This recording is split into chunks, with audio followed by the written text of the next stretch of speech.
Alors oui, j'ai énormément de choses à vous dire sur ce smartphone. Voilà, le smartphone phare de Samsung pour cette année 2022. Et pour débuter, cette année, Samsung devait nous en mettre plein la vue. Alors, pour un smartphone tarifé à 1259 € en configuration de base, honnêtement, on doit pouvoir avoir le must du must en termes d'expérience. Alors, qu'en est-il réellement après mes 15 jours passés avec lui? Eh bien, je vous dis tout.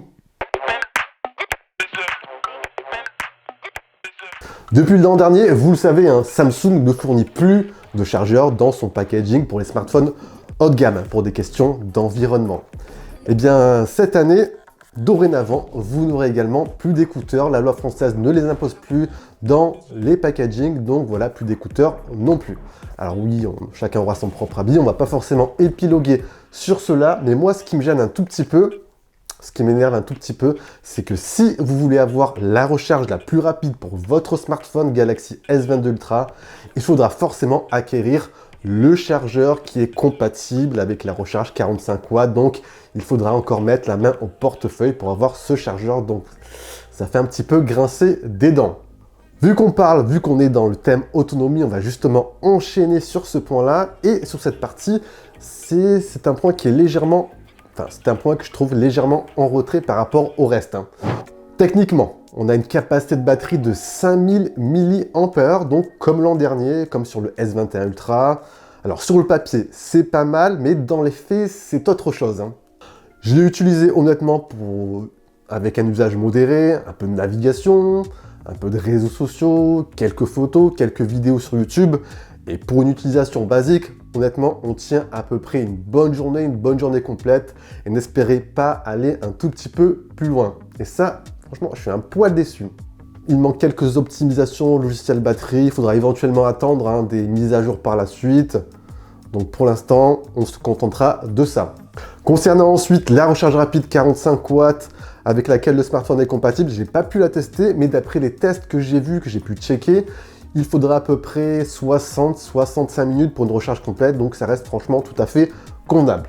Bon alors voilà, autonomie moyenne, mais qu'en est-il sur le reste? Visuellement, premier point, chacun aura son propre avis sur cela, ça reste assez subjectif. Visuellement, je le trouve sublime. Bon, on est clairement sur l'héritier du Galaxy Note 20 Ultra d'il y a 2 ans. Bon, il n'y a pas que ça non plus. L'intégration des capteurs photo à l'arrière, je la trouve vraiment réussie. Ça lui confère ce petit côté minimalisme vraiment poussé. Vous avez l'effet des polymath avec ce coloris bordeaux que je trouve vraiment pas mal. Ça lui donne vraiment un aspect premium. Ça évite aussi les traces de doigts en parallèle. Après, bien évidemment, mettez une coque de protection, ça évitera les chocs. Ce qui est pas mal également, si vous avez de nombreux coloris sur le store Samsung, je vous conseille d'aller jeter un œil. Vous avez des coloris exclusifs également. Techniquement, on est ensuite vraiment sur du haut de gamme. Vous avez de la protection Corning Gorilla Glass Victus Plus, que ce soit à l'avant, à l'arrière. Il est certifié IP68, donc étanche à l'eau et à la poussière. Bref, on est vraiment complet. Cette année en plus, vous avez le petit stylet S Pen avec son emplacement prévu. Et ça, franchement, c'est un bon point. Donc, vous n'aurez plus à vous le trimballer comme ce fut le cas l'an dernier sur le S21 Ultra. Et ça, c'est beaucoup plus pratique. Dès que vous le sortez, vous avez l'interface qui apparaît avec toutes les fonctions et applications qui sont compatibles et disponibles. Good job, je trouve ça bien pensé.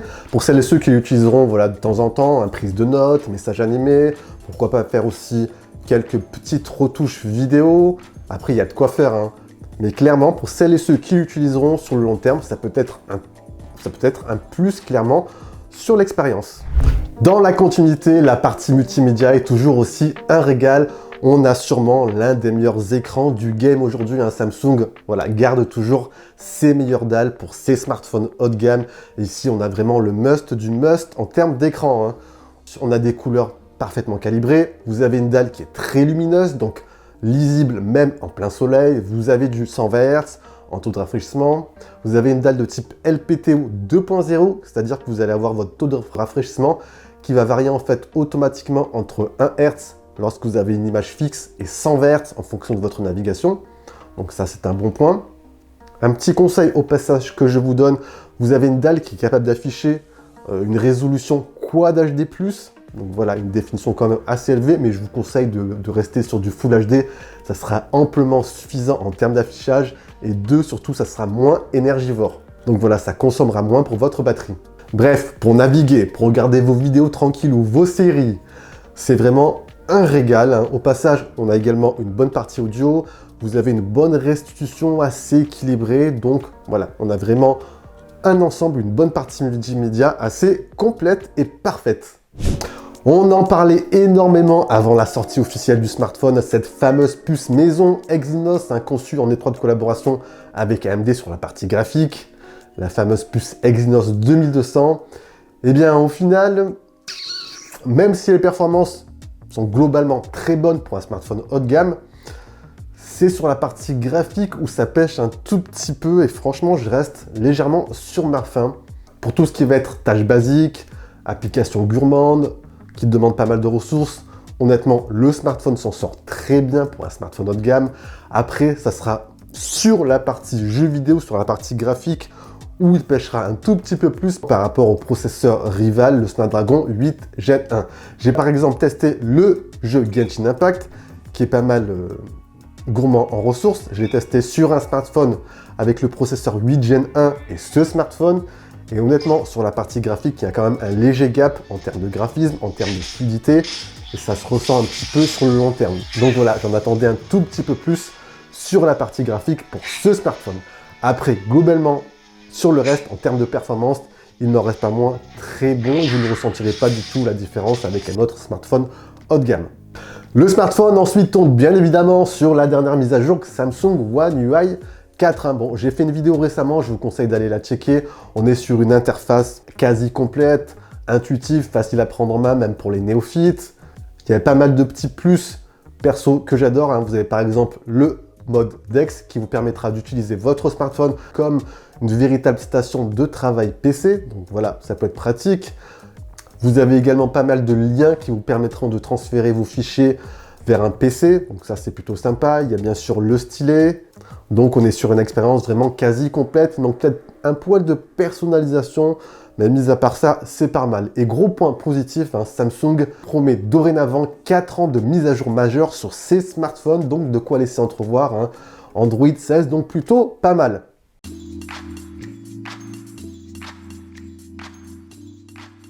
Ce qui fait la différence aujourd'hui entre les smartphones milieu de gamme, les smartphones haut de gamme et les smartphones ultra premium comme celui-ci, hein, c'est en grande partie la photo et la vidéo. Alors, l'an dernier, sur le modèle Samsung S21 Ultra, honnêtement, j'avais été assez bluffé par la partie photo. Cette année, je vous dirais un tout petit peu moins, mais ça reste tout de même assez impressionnant. Techniquement, la partie hardware n'évolue pas des masses, hein. On a toujours le même capteur principal, 108 mégapixels, stabilisé optiquement. Vous avez un ultra grand angle stabilisé et deux capteurs optiques x3 et x10 et le dernier qui peut grimper jusqu'à x100 numérique. Alors sur le terrain, je vous montre tout ça. Alors j'ai pas forcément ressenti une grande différence par rapport à celui de l'an dernier, c'est toujours aussi précis. Le niveau de détail est franchement très impressionnant, c'est très élevé. Regardez-moi ça, je vous fais des petits zooms sur les bords. Ça fourmille de détails, de netteté, on a une très large plage dynamique, c'est toujours aussi excellent. Si vous voulez davantage de précision, de détails, hein, plein jour, hein, passez sur le mode haute résolution 108 mégapixels. Ensuite, dans la continuité, vous avez un ultra grand angle qui est très bon aussi. Peut-être un petit peu moins détaillé en termes de netteté sur les bords, mais ça reste pas mal. La cohérence des couleurs est aussi très bonne par rapport à la focale grand angle. Bref, c'est nickel. On pourra bien sûr pousser sur le x3 optique et x10 optique, la qualité est également au rendez-vous, et ça c'est pas mal. Ça vous permet d'avoir une grande polyvalence, donc c'est pas mal sur le terrain, vous avez une qualité qui est plutôt bien poussée. Après, pour s'amuser, on pourra bien sûr pousser jusqu'au x100 numérique. Bon, la qualité n'est pas là, mais voilà, Samsung aujourd'hui est quasi le seul à le proposer sur ce terrain.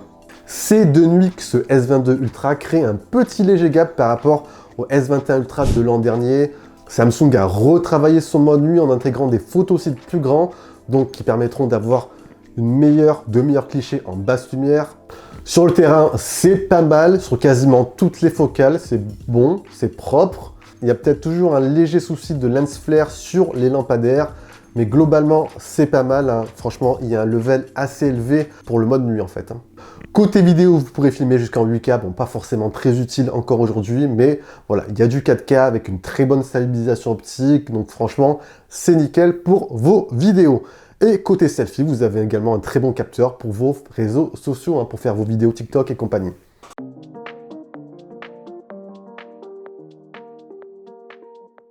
Au final, eh bien, globalement, ce Galaxy S22 Ultra m'a fait plutôt bonne impression. En termes de polyvalence, aujourd'hui sur Android, on fait quasiment pas mieux.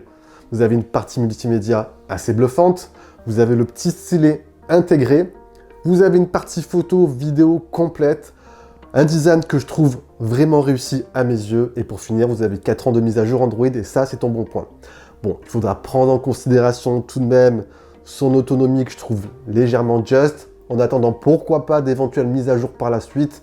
Et vous avez un SoC Exynos 2200, voilà, pas aussi performant qu'attendu, mais ne me faites pas dire ce que j'ai pas dit, ça reste tout de même un excellent processeur. Donc oui, Samsung nous délivre tout de même un très bon smartphone, voire un excellent que je vous recommande si vous avez bien sûr le budget. Après, bon, comme d'habitude sur Android, à ce tarif-là, je vous conseille de patienter un tout petit peu. Les tarifs diminuent assez vite, donc pourquoi pas patienter. Et voilà les amis, on a fait un petit tour de ce Galaxy S22 Ultra. Si vous avez des questions, vous envoyez tout ça en bas dans l'espace commentaire comme d'habitude. Si vous avez apprécié, on envoie le gros pouce bleu, on partage la vidéo. Et pour celles et ceux qui n'ont pas fait, abonnez-vous. Et voilà, sur ce, prenez soin de vous les amis, c'est le plus important. Je vous dis à la prochaine. Allez, ciao ciao!